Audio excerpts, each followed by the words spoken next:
সেনাবাহিনীর পরিচালনায় বিনামূল্যে চিকিৎসা সেবার অংশ হিসেবে কুমিল্লার লাকসাম উপজেলায় ফ্রি মেডিকেল ক্যাম্প অনুষ্ঠিত হয়েছে। মঙ্গলবার ৬ ডিসেম্বর সকাল ৯টায় লাকসাম উপজেলার বদরুন্নেসা ও ফয়জুন্নেছা যুক্ত উচ্চ বিদ্যালয় প্রাঙ্গণে সেনাবাহিনীর আয়োজনে এই মেডিকেল ক্যাম্প অনুষ্ঠিত হয়। ক্যাম্পে বিভিন্ন বয়সী নারী-পুরুষসহ সেবাপ্রার্থী বিনামূল্যে চিকিৎসা সেবা গ্রহণ করেন। চিকিৎসকের সমন্বয়ে পরিচালিত মেডিকেল টিমে এ সময় সাধারণ রোগ, চর্মরোগ, ডায়াবেটিস, রক্তচাপ, গ্যাস্ট্রিক, শিশু ও নারীস্বাস্থ্যসহ নানা রোগের চিকিৎসা প্রদান করা হয়। পাশাপাশি রোগীদের প্রয়োজন অনুযায়ী বিনামূল্যে ওষুধ বিতরণ করা হয়। এডিএমএস কর্নেল জাফরান বলেন, সেনাবাহিনীর প্রধানের প্রত্যক্ষ গাইডলাইন ফলো করে সাধারণ মানুষের মধ্যে যারা সহজে বিনামূল্যে চিকিৎসা পায় না তাদের জন্য একটি বিশেষজ্ঞ টিম নিয়ে এসেছি। এটা নবাব ফয়জুন্নেসা ও বদরুন্নেসা যুক্ত উচ্চ বিদ্যালয়ে আমরা এই ক্যাম্পটা পরিচালনা করছি। আমাদের সাথে আমরা এই ক্যাম্পে আমরা surgical specialist, orthopaedic specialist, health care management specialist, gynaecologist, paediatrician বা শিশু বিশেষজ্ঞ, এরকম বিভিন্ন ধরনের বিশেষজ্ঞদের সমন্বয়ে আমরা একটা দল করে নিয়ে আসছি। এছাড়া আমাদের জেনারেল প্র্যাকটিশনারও কিছু ছিল। মোটামুটি আমরা 12টা বুথে আমরা রুগী দেখেছি। এখন পর্যন্ত আমরা যেটা সংখ্যাটা আমরা জানতে পেরেছি যে আমরা মোট 1325 জনেরও উপরে ওরা নাম লিখিয়েছে। এটা প্রায় শেষের দিকে আমরা এখন রোগী দেখার কার্যক্রমটা করছি এবং তাদের আমরা বিনামূল্যে তাদের ওষুধটাও আমরা সরবরাহ করছি। তো এটা আমাদের সেনাবাহিনীর মোটামুটি একটা নিয়মিত কার্যক্রমের অংশ।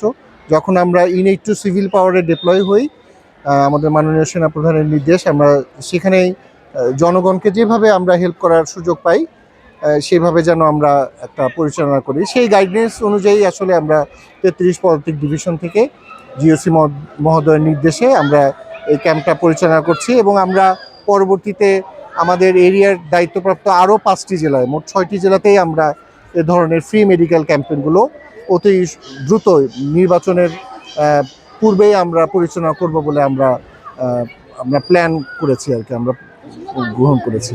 সেই আলোকে আজকের এখানে আমরা শুরু করেছি। এবার আমরা প্রতিটা জেলাতে একটা করে করব। আমরা সিভিল প্রশাসন এবং আমাদের এখানে যারা মেডিকেল এশিয়ন আছে তাদের কাছ থেকে আমরা একটা জায়গা চাই যেখানে আমরা ম্যাক্সিমাম লোকের কাছে পৌঁছাতে পারবো। তো তারাই আমাদের মোটামুটি জায়গাগুলো নির্দেশ করে দেন। তো সেই হিসেবে লাকসাম জেলায় এটা করেছেন, অন্যান্য জেলাতেও আমরা করব। এটা কখনোই শেষ হয় না, পর্যায়ক্রমে হতেই থাকে, চলমান প্রক্রিয়া। এটা বছরে একবার করে শেষ করি না, আমরা কিছুদিন 1-2 মাস পর পরই আমরা যখনই সুযোগ পাই এই ধরনের কার্যক্রমগুলো আমরা চালাতে চেষ্টা করি আর কি। বিদ্যালয়ের প্রধান শিক্ষক মামাল হোসেন বলেন, আমাদের বিদ্যালয় প্রাঙ্গণে এমন একটি মহৎ আয়োজন হওয়ায় স্থানীয় মানুষ ব্যাপকভাবে উপকৃত হয়েছেন। লোকজন সকাল থেকেই এখানে এসে সেনাবাহিনী দ্বারা পরিচালিত এই চিকিৎসা সেবা নিচ্ছেন। আমরা অত্যন্ত আনন্দিত যে আমাদের এই প্রতিষ্ঠানটিকে ওনারা এই চিকিৎসা সেবা দেওয়ার জন্য বেছে নিয়েছেন এবং অত্যন্ত সুশৃঙ্খলভাবে বাংলাদেশ সেনাবাহিনীর সদস্যবৃন্দ ওনারা এই সেবা কার্যক্রমটি পরিচালনা করছেন। আমরা ওনাদেরকে এখানে সুযোগ দিতে পেরে আমরা আনন্দিত, পাশাপাশি ওনাদের সার্বিক কর্মকাণ্ডে আমরা অত্যন্ত মুগ্ধ। আমি 33 পদাতিক ডিভিশন বাংলাদেশ সেনাবাহিনীকে আন্তরিকভাবে ধন্যবাদ এবং কৃতজ্ঞতা জানাচ্ছি এই সুন্দর আয়োজনের জন্য। স্থানীয় নাগরিক ডেন্টিস্ট আমজাদ হোসেন বলেন, এই ধারাবাহিকতা প্রতি 3 মাস অন্তর হলে মানুষ উপকৃত হবে। সেনাবাহিনীর পরিচালনায় বিনামূল্যে যে চিকিৎসা সেবা দিচ্ছে সেটা লাকসামের মানুষ নিশ্চয়ই উপকৃত হয়েছে এবং এই ধারাবাহিকতা যদি প্রতি 3 মাস 4 মাস অন্তর অন্তর ধারাবাহিকভাবে বজায় থাকে তাহলে আমাদের এই লাকসামের মানুষ তথাপি সারা বাংলাদেশের মানুষ উপকৃত হবে। চিকিৎসা নিতে আসা স্থানীয় বাসিন্দা শ্যামলা বেগম বলেন, আমি এই জন্য আসছি এখানে। এখন আমাদের সিলিপ দিছে, ডাক্তার দেখাইছি, এখন ওষুধপত্র কিটা দেয় জানি না, বা এখন লইমারি ওষুধ জনগণে লইতে আছে। আমার শ্বাসকষ্টের জন্য আসি, পায়ে ব্যথা, ধীরে ধীরে ব্যথা, ওষুধ দিতে নাই।